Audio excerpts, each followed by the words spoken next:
Good morning, everybody. As we know, things are moving relatively fast on the federal reconciliation bill, which we will be discussing today. The recording of this meeting, along with the slides, will be shared afterward. And if you have any questions throughout, the chat is disabled, but there is a Q&A function right at the top. Please put your questions there and we'll address those at the end. With that, I'll pass it over to Pennie Executive Director, Devin Trolley. Great. Thanks, Chachi, and thanks everyone for being here today and joining us on a Friday late morning for a discussion of the federal reconciliation bill. Really great to have all of you here. And this is actually the first time we're doing sort of a broader stakeholder call. But we thought because things are moving so quickly on the federal side that this was the most effective way to communicate the analysis that we've done around the impact the reconciliation bill would have on our program here in Pennie and share that with all of you so that you have that information as well, with the objective really being just to share from an informational perspective what we think the impact could be, answer any questions you have, and then sort of make sure there's that broader understanding. Did a similar presentation on Tuesday, so there might be some people who were there for that one as well. We'll go in a little bit more detail today just because I know how immersed many of you are in this program and want to make sure that we get a chance to talk through some of those details. So without further ado, I'm going to jump into the reconciliation bill impacts. So before we get into the details, just wanted to take a second to highlight sort of where we are from an organization. Right now with Pennie, just to put kind of as a reference point to all of the changes that could be coming down the pike if the reconciliation bill is finalized as is. So we currently have a record enrollment of 500,000 Pennsylvanians. That represents a 50% growth since 2021. That was the year that Pennie took over operations from the federal government, and that was the year we launched. It was also the year that the enhanced premium tax credits went into place that made coverage more affordable than ever. We've since then really tailored the marketplace to Pennsylvania, leading to increased enrollment and an improved consumer experience. We've done that through really tight partnerships with other state agencies, for example, with Medicaid during the unwinding, with a lot of great partnerships with many organizations across Pennsylvania, and really just listening to, collecting, and responding to feedback from our enrollees to make that experience better. The feedback that we do get is consistent. Costs are the main factor in enrollment. It's the main thing that people look at, the main barrier if people do not enroll, and the main concern that people have moving forward about their coverage. We also consistently hear that many people want enrollment support through the process. They find the application a bit overwhelming at times, and they also can find plan selection itself to be overwhelming. So we have really focused on those two aspects and work to improve that for people, especially on the enrollment support side, and affordability is a key focus of ours as well.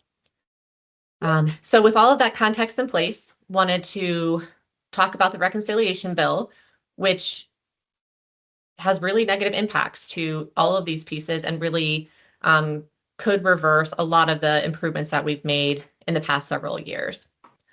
And the reconciliation bill, again, if passed as it currently is, it would reverse years of coverage expansion because it first dramatically increases costs, and second, it imposes significant enrollment barriers. So I'm going to talk about each of those in turn, but those are really the two biggest things. It makes coverage more expensive, makes it much harder to get. So let's talk about the costs first. So one of the pieces, and this is not necessarily new, we've been talking about the enhanced tax credits for a while, but it is very notable that the reconciliation bill does not extend the enhanced premium tax credits. These are additional tax credits that were put in place in 2021 that have made marketplace coverage more affordable than ever and has really driven significant enrollment increases, that 50% I mentioned on the last slide. Under current law, these tax credits expire at the end of this year. So effectively what that means is that in October, Pennie enrollees will start to get notices and information about significant increases to the cost of coverage, assuming that those expire, unless Congress acts. And this has been something that's been on our radar for a while. We sent a joint letter with the insurance department last September, really encouraging them to look at this and extend these tax credits, and then providing additional information throughout to policymakers and stakeholders about the really significant impact of these. There are very few, this is one of the only congressional vehicles where Congress could take an act to extend the tax credits and have them go beyond the end of 2025. But there is nothing in the reconciliation bill about the enhanced tax credits. So if this passes, those tax credits would still expire at the end of this year. And that's notable because it would increase costs by 82% for people receiving tax credits, which are the vast majority of that 500,000. Many would see double costs, especially in rural areas. And again, this would be very widespread for nearly all of the marketplace enrollees. 90% of our enrollees receive premium tax credits, and those are the people who would have those costs increase significantly. The one part of that is that the 2021 enhanced tax credits got rid of an income cliff, where after people were above that income cliff, it would mean they did not qualify for any premium tax credits at all. So if the enhanced tax credits expire at the end of this year, that income cliff would come back. So to take a look at what that would look like for a couple in Pennsylvania, we have an example here where it's a married couple, both 60 years old in York County. They have a combined $82,000 annual income. So with the enhanced tax credits, they pay about $600 a month or $7,000 a year, capping what they pay at 8.5% of their income. And $600 a month is still a pretty meaningful amount. And then, however, without those enhanced tax credits, because they would be just above that income cliff, they would be paying full price. And because they're a little older, they're ones who would be paying kind of more because people who are older can be rated a little bit higher prices. So their monthly premium would now be $3,000 or nearly $36,000 a year, consuming 44% of their income. So they'd be paying more than 4 times what they pay today. So I just wanted to put that in perspective of what these types of cost increases will mean. And on the next slide, we really kind of show that at different income levels as well. And this is all on our website, pennie.com/affordability. But you can really see how at every income level, what doubling or 100% increases look like relative to the income. So, someone who makes $30,000 a year going from $100 a month, so $1,200 a year to $2,400 a year. At the various income levels we are looking at, that is significant, especially when, as we all see in the news, costs are going up elsewhere as well, and people, are not having more income to really be able to accommodate these cost increases. So again, the reconciliation bill does not take action in any form to extend these tax credits. So, under our current assumption, these would expire and would continue to expire at the end of this year. And individuals would start receiving notices of those increases again in just a few months. So the reconciliation bill, again, does not address the enhanced tax credits, but on the next slide, it shows that it actually goes beyond that and layers on additional cost increases. So these would be on top of what we would see with the expiration of the enhanced tax credits. And there's a few different provisions, and so we'll just kind of cover some of these at a high level. It does kind of take these annual adjustment factors, and it uses data that is outdated as a sort of a reason to increase these factors by the amount they are. More recent relevant data would result in lower increases, but they are using data that would shift costs in the most way to enrollees. So that would mean an additional 4.5% cost increase for people of what they pay of the premium. And then it also would increase out-of-pocket costs, so deductibles and copays, by 15%. At the same time, there are some loosening of some of the provisions around actuarial values. What that means is that in some cases, it would allow insurers with that additional flexibility to pay on average less of the care than they would today. And then currently, the bill also reverses course on funding for cost sharing reductions. This one kind of has a wonky history, but essentially, the government stopped paying for cost sharing reductions in 2018, so the cost of that was baked into the silver premium. So that increased silver premiums. And silver plans are used as the benchmark for the tax credits, so that sort of increased everyone's tax credits. By funding them federally, this would have the reverse action. So the silver plan premium would likely go down, which all in all, lower premiums, not necessarily a bad thing in general, but the impact on people who are receiving tax credits is that that would have a reduction in what their tax credit is, because the benchmark plan would go down, so therefore their tax credit would go down. So that would again increase what they are paying for their premium, regardless of what plan they're in, and it really reduces purchasing power across the board. So those are 4 other cost increases that would drive up what people pay for coverage they currently have. And for new people coming in, when they come in, it would increase the cost of plans they see. So I think this is, probably the most significant concern we have, are that all these provisions together just pile costs on top of costs for our enrollees. And again, costs are the most concerning aspect that we have heard again and again from Pennsylvania uninsured and currently enrolled. So, even many who say they have Pennie coverage claim that, they are saying that coverage is already barely affordable. So we think these cost increases alone could account for a 30% enrollment reduction. So that's just the cost piece. The other side of it is that the reconciliation bill, if passed as is, would make it much harder to enroll because it erects several enrollment barriers for people getting coverage and keeping the coverage that they already have through Pennie.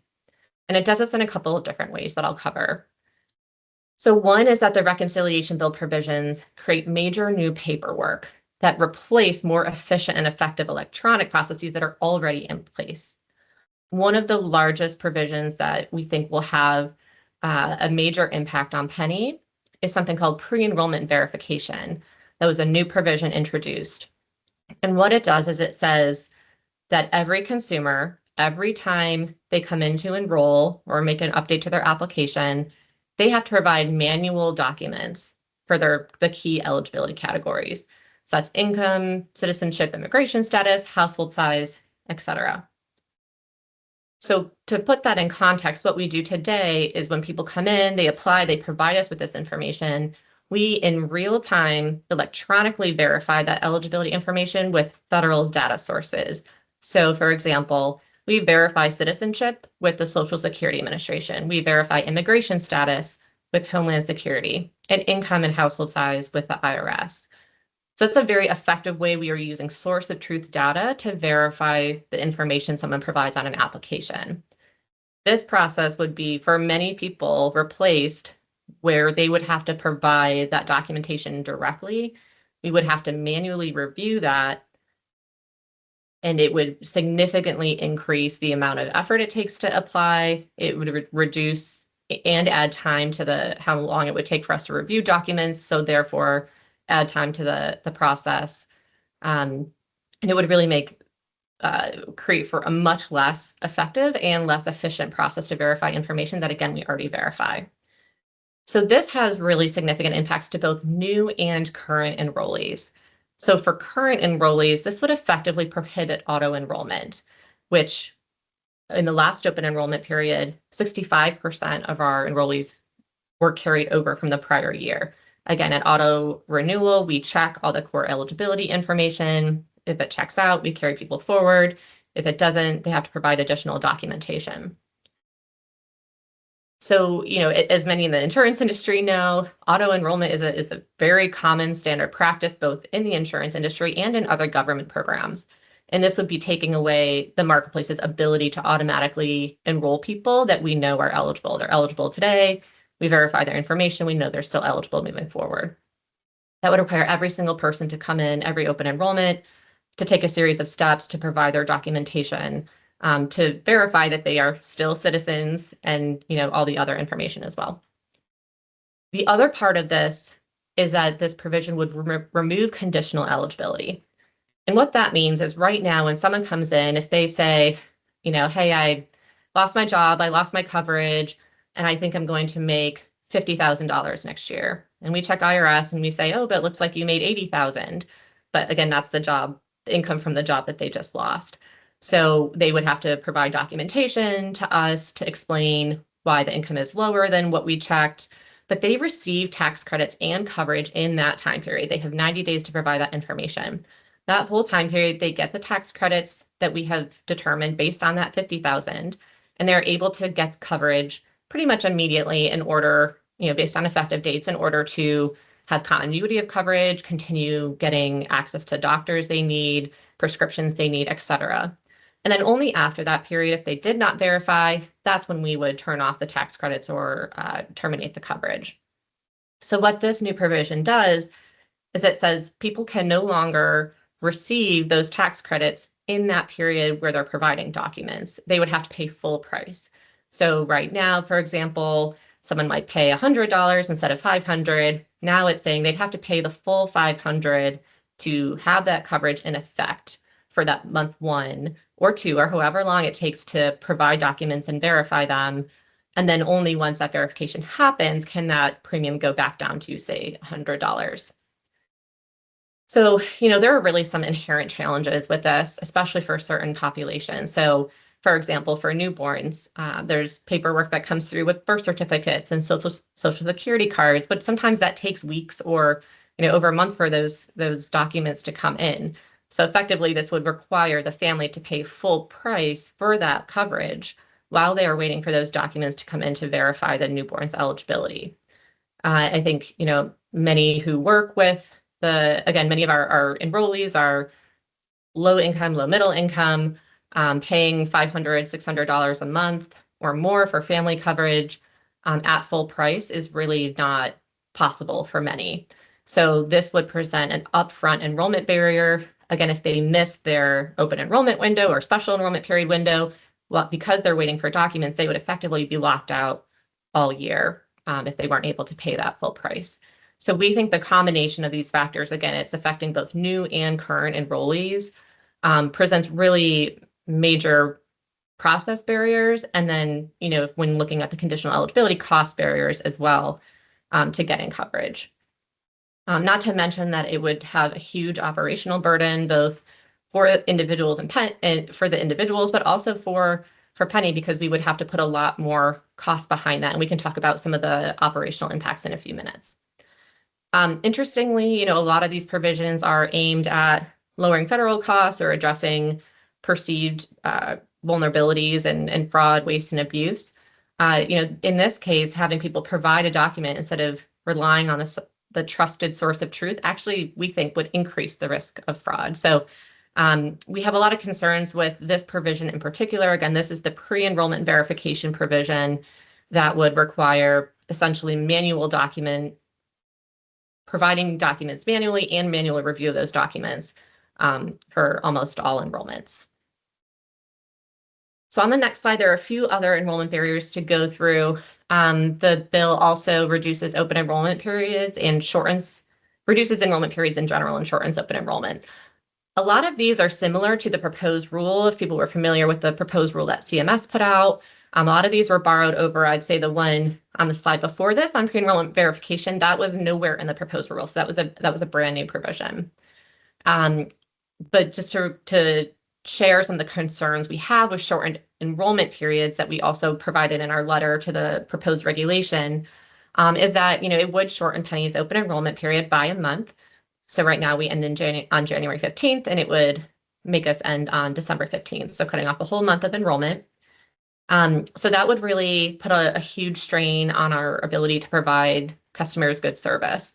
That's both through our enrollment assisters, our brokers, and our call center line. We have record enrollment. There's a lot of changes happening to the program, and we would need to now provide high quality service to a record number of people in 40% less of the time. So I think there are a lot of concerns around our ability to really meet consumers' needs with a shortened open enrollment period. We also see a lot of our new enrollments come in the last month. The common trend we see is that people who have coverage, they usually take action earlier in open enrollment to update their plan, update their application. And a lot of what we see in the last month is those new enrollments. Maybe these are healthier individuals who need to kind of hear a few times about open enrollment and the value of coverage before they decide to take action to sign up and think that that might be a good thing for them long term. And we also see that from looking at our data, many of those new enrollees that come in later tend to be younger. So thinking about the risk pool, better risk coming in later to help balance out others who are potentially high users of medical care. So we think that would, really have some detrimental effects to our ability to bring in new people during open enrollment, also to the risk pool. And it removes some unique Pennsylvania-specific outreach approaches we've been taking as part of our state-based, being a state-based marketplace. We really get to tailor our approaches to Pennsylvania. So for the past few years now, we've really put a lot of emphasis on the Pennsylvania Farm Show in early January. Just as an example, we know rural residents tend to be disproportionately uninsured. That event brings a lot of people in from a lot of places across Pennsylvania, and we believe has helped us kind of have those later bumps in enrollment leading up to the final January 15th deadline. That's just an example of something that we would not be able to do with a shorter open enrollment. All of our outreach would be much more condensed, much more curtailed, and we would have to, it would take a lot more to break through in a short amount of time.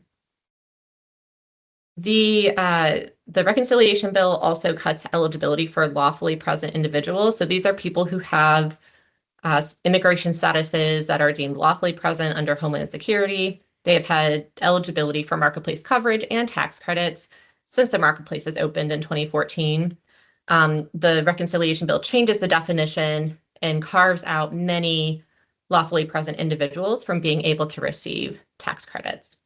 So that could potentially impact, tens of thousands of Pennie enrollees as well.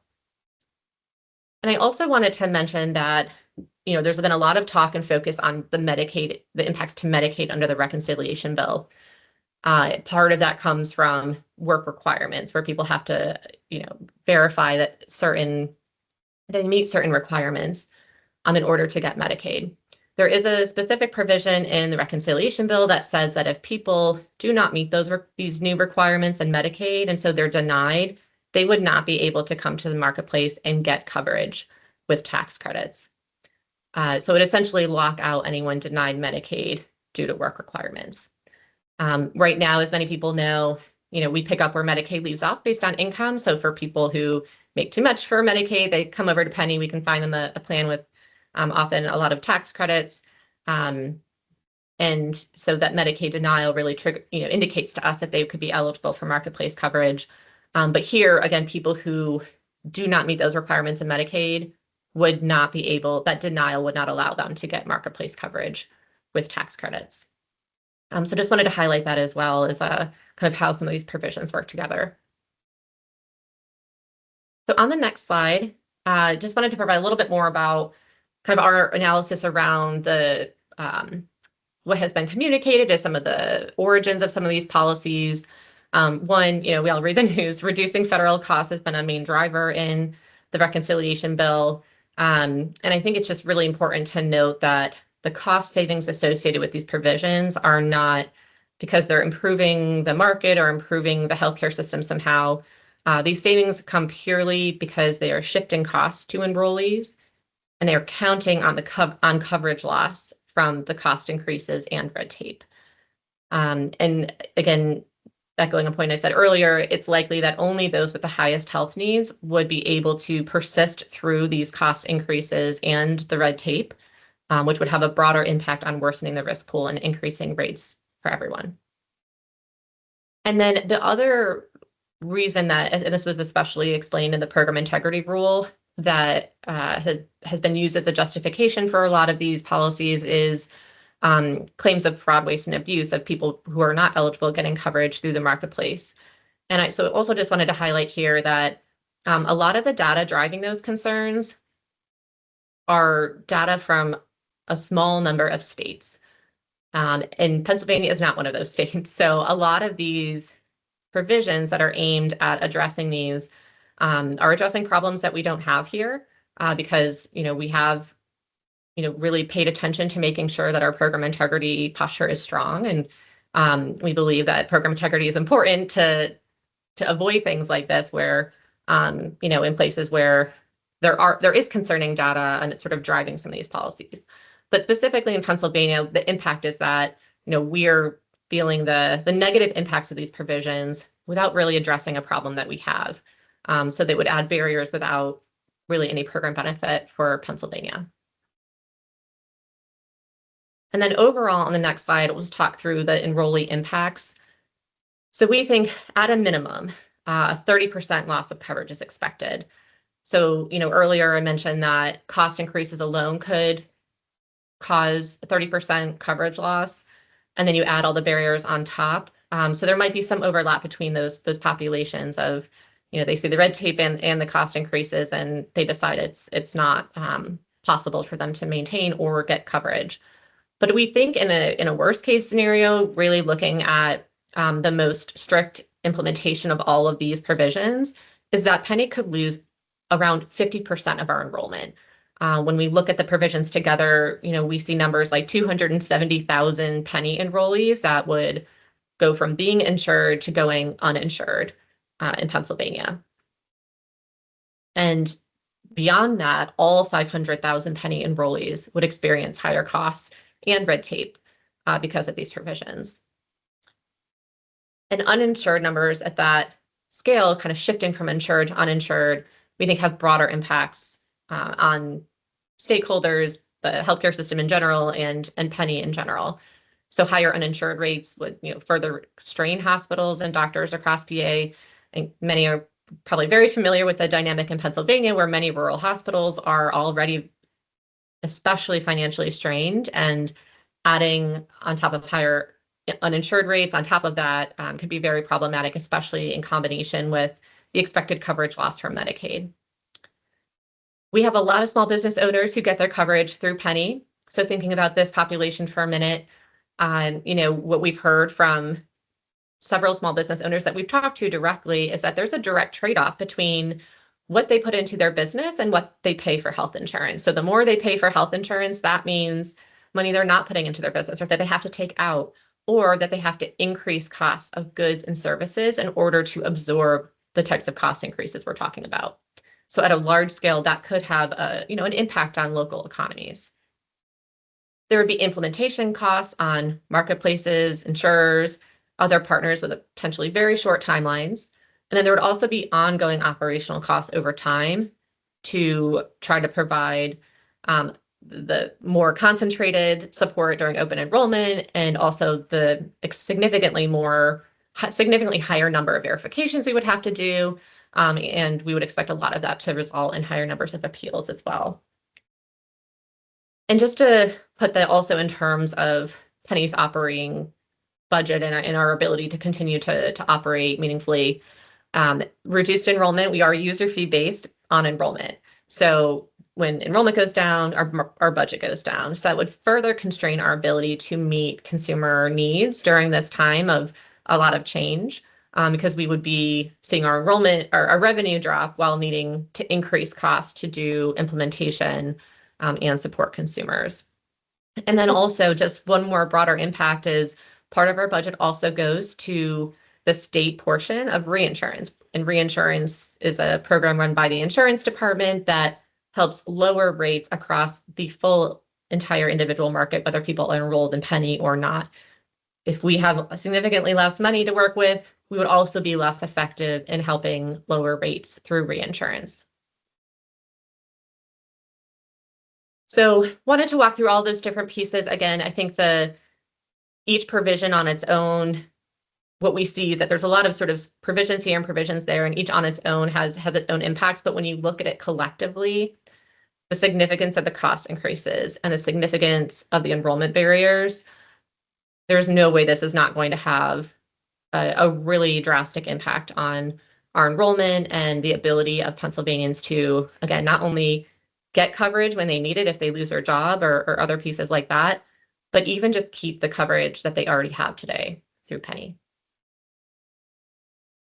So that wraps up the information we wanted to share, but we'll open it up now for Q&A. Yeah, we got a question from Kristen Rapp. It says, do these paperwork provisions, new verification processes, et cetera, also increase costs to Pennie and other state marketplaces And do you know by how much and what is that impact? Yeah, that's a great question. We do think that on an ongoing basis, it could cost more than $5 million a year, which is an increase of 8 to 10% of our budget. Um, but there could be even additional implementation costs on top of that. And again, that's sort of a minimum of what it could be. It could be higher as well. So it would add millions of dollars in costs to our operations. Another question here. How will consumers be protected from inaccurate renewal estimates under the proposed December 15th OEP cutoff? And I think that this has a lot to do with um, around APTC and the second lowest cost silver changes. Yeah. Yeah, that's also a really great question. We are looking at how to potentially mitigate that, especially given that these policies are not final yet. And so that makes it really challenging to know exactly when things are going to be implemented and exactly how. But we are working through a couple of different contingency plans. And part of that is specifically looking at what is communicated to consumers, by whom and when for this open enrollment and future ones. And so we are planning as we develop that more completely to share that, especially with insurers who are in a lot of ways kind of major operational partners in enrollment efforts. And so we will be sharing more on that front, but we are aware of that issue and we want to make sure that we are providing consistent information, especially if it's late breaking and late changing, to our enrollees to reduce any confusion that we can. Just a couple comments really is NABIP is looking for discussions around what could survive the Senate parliamentarian, as not all of these provisions are specifically tied to budget reconciliation, and they would be welcoming discussions to plan ahead for. That's mostly just for attendees. And and then just a note that healthcare isn't a partisan issue. We see if there's any others. This one is from Lisa.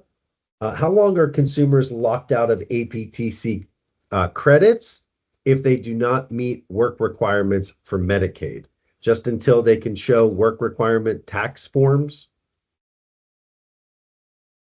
So my understanding, and again, like there's a lot to be kind of figured out in the details of these, but from our understanding of the provisions is if someone is able to meet the work requirements and their income makes them eligible for Medicaid, then they would enroll in Medicaid. The scenario that we would be looking at is if they applied for Medicaid and were denied because they didn't meet work requirements, they would not be able to get coverage. So if they came in during open enrollment and we saw that they were below the usual income or close to it, that denial would not allow them to come in as it does in a few other specific scenarios.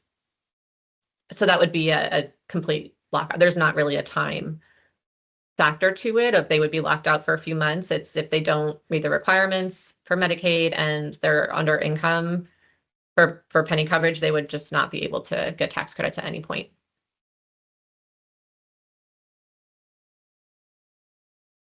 Those are all the questions so far. If I'll give another minute for those that may still want to drop one in. But just as a reminder, we'll be sharing this recording out with the invited group and also this slide deck as a PDF. Any further questions? And I would just say thank you again for taking time to come and hear this. And we are open to any discussions or follow-up questions that you may have as you all process this or kind of work within your respective organizations on this, but also just really, welcome any efforts. And hopefully this helps inform any efforts that you all may be thinking through of how to make sure to increase awareness about these impacts. There's been a lot of emphasis on Medicaid, rightfully so. And I think some of these provisions, because they were kind of scattered and slipped in kind of at the late in the process, it's just coming out more now how significant of an impact it would be on the marketplace, which the coverage losses would be, on the scale of what we would potentially see in Medicaid. But again, happy And to answer any follow-up questions from anyone. And if I could also put in a little plug for our, and we shared in the Q&A the pennie.com/affordability, which really is stakeholder focused, really the impacts of all of the data. But the customer facing site is pennie.com/costs. And that is what was linked, or that was what was put in our customer postcard to kind of give them a heads up around these cost increases that went out throughout May. But one great thing that is coming out of that website is the customer stories and what the coverage has meant, what the extra savings has meant in their lives. So if you're working with customers that are worried here, that could be a great place for them to share their story, which is at pennie.com/costs. That's COSTS. And we've been getting a lot of great feedback from the customers that have received those postcards. So you could always push folks there because they'd be able to learn more about what's happening, especially around the expiration of the enhanced tax credits. There is one question, Devin, from Greg. How would you suggest free clinics prepare for these changes? It's a tough one. Yeah, I mean, it really speaks to just how connected the whole healthcare system infrastructure is. I mean, I think if we are looking at significantly higher number of uninsured, I imagine that would have some impact on free clinics. And I think, really looking at providers across the board of where people go, of what people do when they don't have coverage, and how they continue to get healthcare. I mean, I think it's going to be a real challenge that will need kind of every actor and stakeholder throughout the Pennsylvania healthcare system to be thinking about how these changes could impact that. So that's also, what I think is important for people to think about now is just how that might, if these changes all come to fruition, how that might impact different parts of the system.